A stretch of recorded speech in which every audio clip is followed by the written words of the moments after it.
Hello guys, അപ്പം ഞങ്ങളെ നോറ്റ് ഞങ്ങൾ ആഗ്രഹിച്ച് കയറ്റിയ ഈ വീടും ഈ നാടും ഉപേക്ഷിച്ച് ഞങ്ങൾ പോകും കേട്ടോ.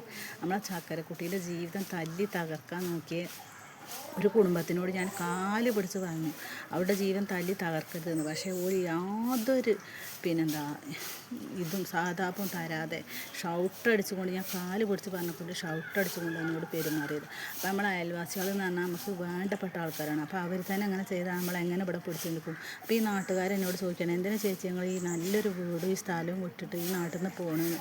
അപ്പോൾ ഈ ഭിന്നശേഷിയുള്ള കുട്ടീനെ സേഫാക്കാൻ നോക്കണോ ഞാൻ ചെയ്യേണ്ടത്, അതോ ഞാൻ ഇത്രയും ക്രൂരമായി എൻ്റെ കുട്ടീനോട് പെരുമാറുന്ന ഇവിടെ തന്നെ നിൽക്കുകയാണോ വേണ്ടത്? നിങ്ങൾ പറയണം ഗൈസ്. അപ്പോൾ എൻ്റെ മോളെ ജീവിതം സേഫാകാൻ വേണ്ടി മാത്രമാണ് ഞങ്ങൾ പോകുന്നത്. അതുമാതിരി തന്നെ ഞങ്ങൾ അവരെ പേടിച്ച് പോകുകയാണെന്നൊരു തോന്നലുണ്ട്. അവരെ പേടിച്ചിട്ടല്ല, അവരുടെ മുഖം കാണുന്നത് ഞങ്ങൾക്ക് അറപ്പും വെറുപ്പുമാണ്. ഒരു ഭിന്നശേഷിയുള്ള കുട്ടീനോട് ഇത്ര ക്രൂരതയിൽ പെരുമാറി അവരെ മുഖം കാണുന്നത് ഞങ്ങൾക്ക് അറപ്പാണ്. അത് ആർക്കായാലും അങ്ങനെ ആയിരിക്കും. അപ്പോൾ ഞങ്ങൾ ഇവിടുന്ന് പോവുകയാണ്. ഈ എൻ്റെ മക്കളെയും ഞങ്ങളെയും നല്ലപോലെ സ്നേഹിച്ച നാട്ടുകാരോടും ഞങ്ങളെ ഇവിടുന്ന് പോവാൻ കാരണക്കാരായ ആ ചെറ്റ തെണ്ടികളോടും നല്ലത് മാത്രമേ ഞങ്ങൾക്ക് പറയാനുള്ളൂ. അവർക്കുള്ള ശിക്ഷ ദൈവം കൊടുത്തോളൂ. അവർ രണ്ട് കൈ നീട്ടി സ്വീകരിക്കാൻ തയ്യാറായിരുന്നോട്ടെ. അപ്പോൾ ഇത്രയും പറഞ്ഞുകൊണ്ട് ഞാൻ നിർത്തുകയാണ്.